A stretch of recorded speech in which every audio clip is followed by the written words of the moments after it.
Bonjour à vous, ici David Laroche de la série Wake Up Calls, votre réveil quotidien pour secouer et booster votre vie. On est le matin, vous vous levez, vous vous réveillez. Quatrième attitude gagnante aujourd'hui en direct de l'hôtel de Genève, la flexibilité.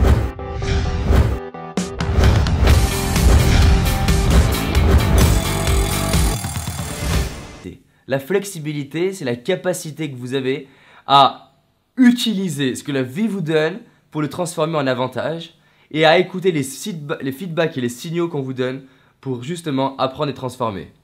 Vous devez voir que les espèces qui survivent à l'évolution ne sont pas les plus fortes, mais les plus flexibles. C'est-à-dire que les dinosaures étaient peut-être les espèces les plus fortes, mais ils ont disparu. Alors que les espèces qui ont su évoluer, qui ont su se transformer, qui ont su s'adapter, sont toujours là. Et il y a souvent une confusion entre soumission et flexibilité, entre victime et flexible. C'est-à-dire que si vous vous habituez, c'est une autre chose, c'est pas pareil de subir que de transformer en avantage. Dans les arts martiaux, la personne la plus forte, c'est pas celle qui a le plus de force, c'est celle qui est le plus flexible sur elle-même pour arriver à utiliser la force de l'autre et avancer et évoluer. C'est la base de la communication. Être flexible, c'est transformer ce que la vie vous donne et créer de la magie avec. Pour moi, il y a 3 postures à développer pour développer cette flexibilité. Mais l'intérêt de la flexibilité, c'est quoi? C'est d'atteindre ce que vous voulez. On a vu l'importance d'être focus, de prendre la décision d'être acteur de sa vie et d'être persévérant. Et si vous ne l'avez pas vu, regardez les vidéos précédentes. Mais si j'ai beau être persévérant, si j'insiste, il y a une différence entre agir et être stratégique. Si je pousse toute la journée la tour Eiffel, je suis actif, mais est-ce que je suis stratégique? Non. Il va falloir que je sois flexible. Flexible, c'est ma capacité de remise en question. Est-ce que je suis en train d'utiliser la meilleure approche?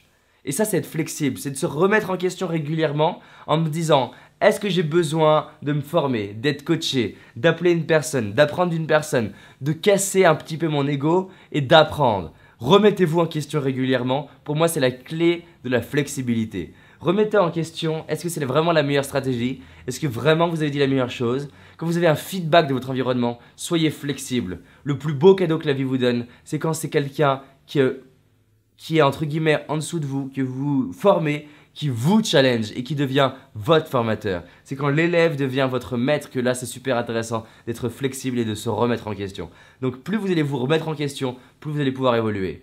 La deuxième chose, pour moi, c'est de développer la souplesse. La souplesse, c'est cette capacité à vous adapter à tous les environnements. Et pour s'adapter à tous les environnements, vous devez être acteur de votre vie.